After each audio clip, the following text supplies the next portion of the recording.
Вы ищете оригинальный рецепт к Новому году? Тогда вам сюда! Сегодня мы познакомимся с одним из самых распространенных продуктов на французском праздничном столе. Этот продукт – морские гребешки. Эти моллюски не требуют сложных приготовлений, ведь они превосходны в любом виде – сырые, жареные, запеченные в духовке и так далее, и так далее. Морские гребешки или coquille Saint-Jacques по-французски мы будем сегодня готовить самым простым и в то же время очень эффективным методом – фламбе. Обязательно оставайтесь с нами, не пожалеете. Вы готовы готовить? Тогда поехали!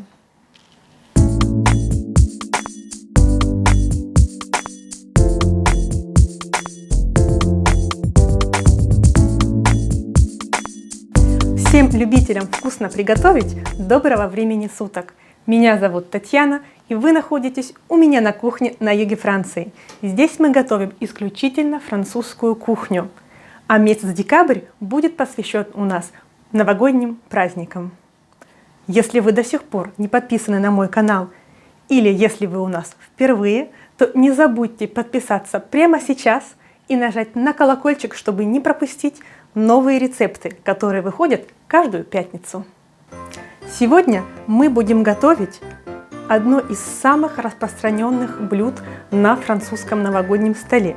Я бы сказала, что это блюдо для Франции – это немножко селедка под шубой для России. Готовить мы будем два варианта. Первое блюдо или закуску и основное блюдо. Вернее, даже один вариант гребешков, который мы сможем очень легко превратить в настоящее полноценное блюдо. И я покажу вам как. Для гребешков фламбе в роли первого блюда вам понадобятся гребешки. Если у вас есть возможность иметь гребешки свежие, то это было бы превосходно. Но мы возьмем сегодня гребешки замороженные. Сливочное масло, коньяк, соль и перец. Если вы хотите использовать ваши гребешки фламбе в роли главного блюда, то мы добавим лук-порей. Использовать мы будем замороженные гребешки. Конечно, со свежими гребешками, которые вы можете купить прямо в порту 3 часа после их улова, они не сравнятся. Но при правильной разморозке вкус и качество будут отменными. С этого мы и начнем. Для того, чтобы наши гребешки сохранили качество при разморозке, самое главное – это использовать правильный метод. Наилучшим методом разморозки гребешков считается разморозка в смеси воды и молока. Пропорция 1 к 2. Мы берем одну часть воды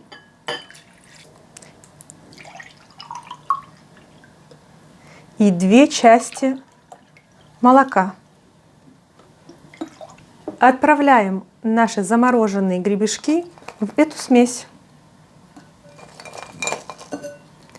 Размораживаться они будут 2-3 часа в зависимости от размера животного.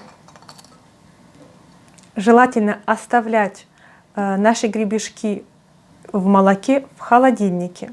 Если по истечению 2 часов вы видите, что ваши гребешки разморозились, но остались еще очень холодными, то оставьте еще примерно на час в комнатной температуре. Спешу успокоить тех, кто, как и я, терпеть не могут молочные продукты. При разморозке вкус молока совершенно не передастся нашим гребешкам.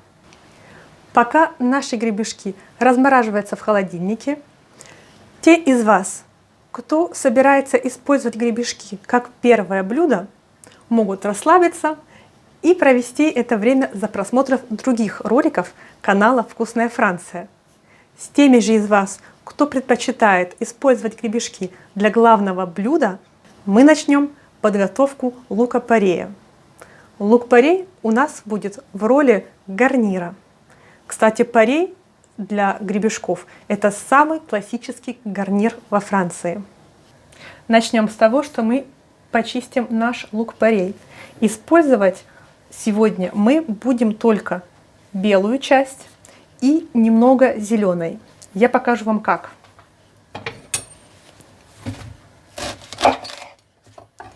Верхнюю часть, зеленую, мы не выкидываем, потому что из этих листьев мы можем приготовить очень вкусный суп-пюре.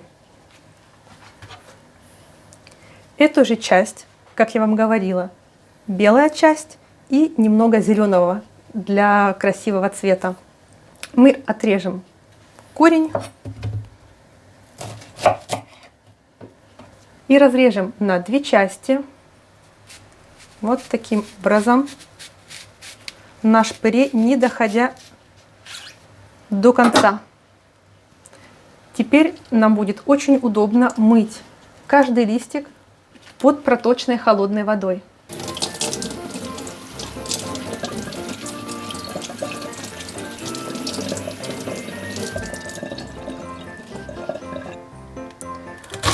Промытый лук-пюре мы мелко нарежем. Толщина ломтика не должна превышать 2 миллиметра.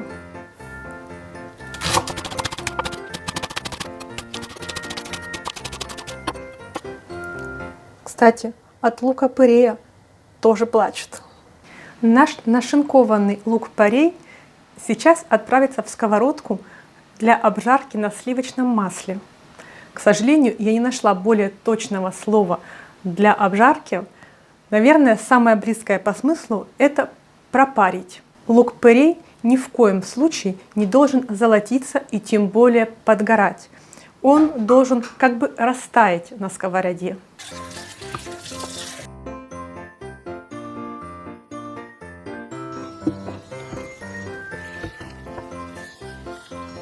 Жарить лук-порей мы будем сначала на среднем, а потом на маленьком огне, регулярно помешивая.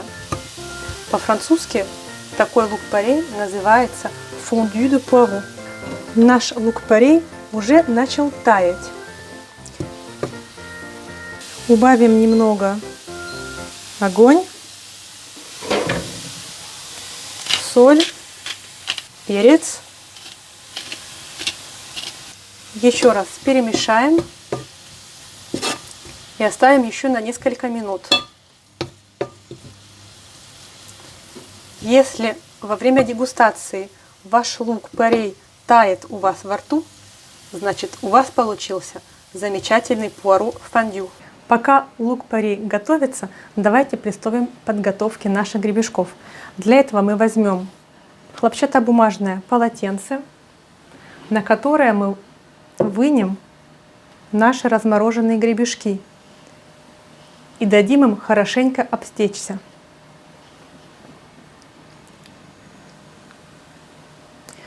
Красную часть гребешка есть не обязательно. Эта часть гребешка, так сказать, на любителя. Но из нее можно сделать изумительный соус. Дадим несколько минут гребешкам, чтобы вся жидкость стекла. Мы промокнули наши гребешки. Я уберу красную часть. Оставлю только на 2 гребешках, потому что я, наверное, единственный человек, который любит это дело в нашем доме. Пока мы подготавливаем наши гребешки, я хотела бы вам вкратце рассказать, как они называются во Франции и почему. По-французски гребешок будет coquille Saint-Jacques, ракушка святого Жака. Это название пришло к нам еще из Средневековья. Уже тогда паломники, идущие по пути Сан-Жак-де-Компостель в Испании, прикрепляли к своей одежде эту ракушку. Кстати, эта традиция до сих пор существует в Испании и Франции. И паломники всего мира, идущие по пути Сан-Жак-де-Компостель, узнают свою дорогу по этой ракушке, которая прикреплена к зданиям домов и немного на всех исторических местах, памятниках, и указывает паломникам, что они идут верной дорогой. Итак, подходим к самому главному этапу. Приготовьте коньяк, спички и сковородку. Мы начнем готовить наши гребешки. Для начала положим в сковородку небольшой кусочек масла. Кстати, во Франции количество сливочного масла на кухне измеряется фундуком. То есть мы положим на сковородку количество сливочного масла, эквивалентное размеру фундука. Итак, мы кладем, как я и говорила, кусочек масла, как с горошину фундука. Сильно разогреваем сковородку. На разогретое масло мы кладем наши гребешки, солим. Пожалуйста, используйте морскую соль для этого. Немножко перца. И жарим 2 минуты. 2 минуты спустя мы переворачиваем наши гребешки. Уже без перца. Мы слегка посолим их и дадим еще прогреться 1 минуту. Тем временем мы подготовим коньяк. Внимание! Очень важное примечание. Прежде чем вы начнете фламбировать ваши гребешки, убедитесь, что ваша вытяжка выключена. Иначе пожара в доме вам не избежать.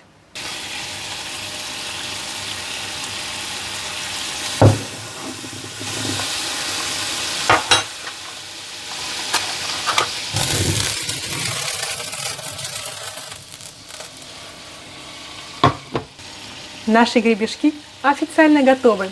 Можно приступить к оформлению тарелок. Для оформления тарелок с нашими гребешками фламбе вы можете дать волю своему воображению. Я возьму тарелку, маленькую тарелку для первого блюда. Я посыпала немного паприки, чтобы дать красный цвет тарелке.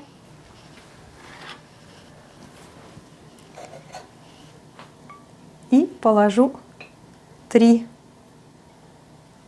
гребешка на середину. Также сверху для красоты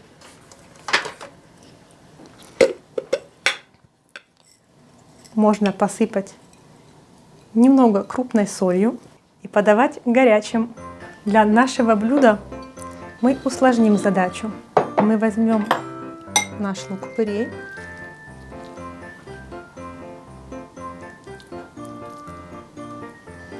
Также уложим. Веточка была для красоты, я убираю. Оп. Также уложим наши гребешки.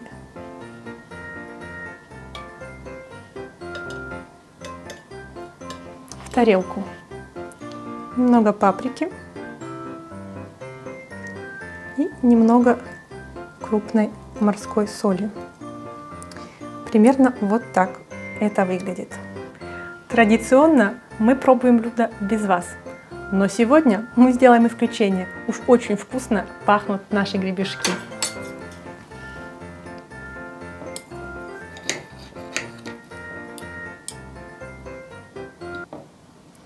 При разрезе гребешок должен иметь перламутровый оттенок. Это значит, что гребешок был хорошо пожарен. Если вы пережарите гребешок, то перламутровый оттенок исчезнет. Немного пуаро фондю. Trop bon. Пойду доедать за камерой. А вам, как обычно, я говорю до следующей недели и бон аппетит!